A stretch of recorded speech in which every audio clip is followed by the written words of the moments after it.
ಈ ನಂದನವನಕ್ಕೆ ನಾವು ಬಂದವರು. ಈ ನಂದನವನದಲ್ಲಿ ನಾನಾ ರೀತಿಯ ಹೂಗಳು ಕಾಣಿಸ್ತಾ ಉಂಟು. ಅದ್ರಲ್ಲೂ ಆ ಕಡೆಯಲ್ಲಿ ಹೂ ಕಾಣಿಸ್ತಾ ಉಂಟಲ್ಲ, ಆ ಹೂವಿನ ಪರಿಚಯ ನನಗಿಲ್ಲ. ಪರಿಚಯವನ್ನು ಮಾಡಿಕೊಡ್ತೀರಾ ಸ್ವಾಮಿ? ಯಾವುದೇನು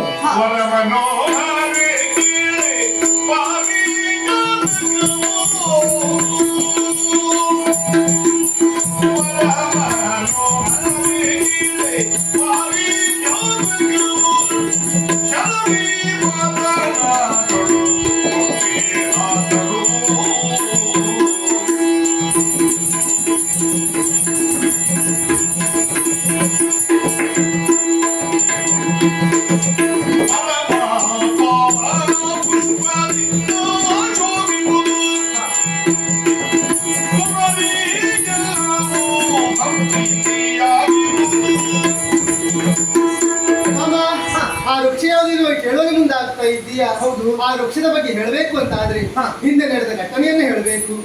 ಈ ಹಿಂದೆ ದುರ್ವಾಸ ಮುನಿಗಳ ಆಗಮನ, ದೇವಲೋಕಕ್ಕೆ ಆಯ್ತಂತೆ. ಬರುವಾಗ ಮಂದಾರ ಮಾಲಿಕೆಯನ್ನು ಹಿಡಿದುಕೊಂಡು ಬಂದಿದ್ರು. ದೇವೇಂದ್ರ ನೀವು ಕೊಟ್ಟಂತ ಸಂದರ್ಭ ಏರಿ ತಿರುಗುವಂತ ಐರವಾದದ ಕುಂಭಸ್ಥಳದಲ್ಲಿ ಇರಿಸಿದ. ಅದು ಬೆರಗಿ ಎಸೆಯಿತು. ಕೋಪಗೊಂಡಂತ ದುರ್ವಾಸರು ಇನ್ನು ಸಕಲ ವಸ್ತುಗಳು ಶರದಿಯ ಪಾಲಾಗಿರುವ ಶಾಪವನ್ನು ಕೊಟ್ಟರು. ವಿಮೋಚನೆಯ ಮಾರ್ಗವನ್ನು ಕೇಳಿದಾಗ 33 ಕೋಟಿ ದೇವತೆಗಳು 66 ಕೋಟಿ ದಾನವರು ಸೇರಿ ಸಮುದ್ರವನ್ನು ಮತಿಸಿದ್ರು. ಕಾಮಧೇನು ಕಲ್ಪವೃಕ್ಷ ಮೊದಲಾದ ಹುಟ್ಟಿ ಬಂದವು. ಅದರಲ್ಲಿ ಇದು ಒಂದೇ ಪಾರಿಜಾತ ಎನ್ನುವ ಹಾಗೆ ಶುಭವೇ ಸ್ವಾಮಿ. ಆ ಗಿಡವನ್ನು ತೆಗೆದುಕೊಂಡು ಹೋಗಿ ನಮ್ಮ ಮನೆ ಅಂಗಳದಲ್ಲಿ ನಡಬೇಕು ಸ್ವಾಮಿ. ಯಾಕಂತ ಹೇಳಿದ್ರೆ ನಮ್ಮಲ್ಲಿ ಅದೆಷ್ಟೋ ಮಂದಿ ಸಖಿಯರೆಲ್ಲ ಇದ್ದಾರೆ. ನೋಡಿ ಸಂತೋಷವನ್ನು ಕೊಡುವುದಿಲ್ಲ, ಹೊಟ್ಟೆಗೆ ಚೆರು ಪಡ್ತಾರೆ. ಅದಕ್ಕಾಗಿ ಆ ಗಿಡವನ್ನು ತೆಗೆದುಕೊಂಡು ಹೋಗೋಣ. ತೆಗೆದುಕೊಂಡು ಹೋಗ್ಬೇಕು, ಸಾಧ್ಯವೇ ಇಲ್ಲ. ಹಾಗೆ ಮಾಡಿದ್ದೆ ಹೌದು ಅಂತ ಅದು ಕೊಂಡು ಹೋದ ಎನ್ನುವ ಅಪವಾದ ಬರ್ತದೆ.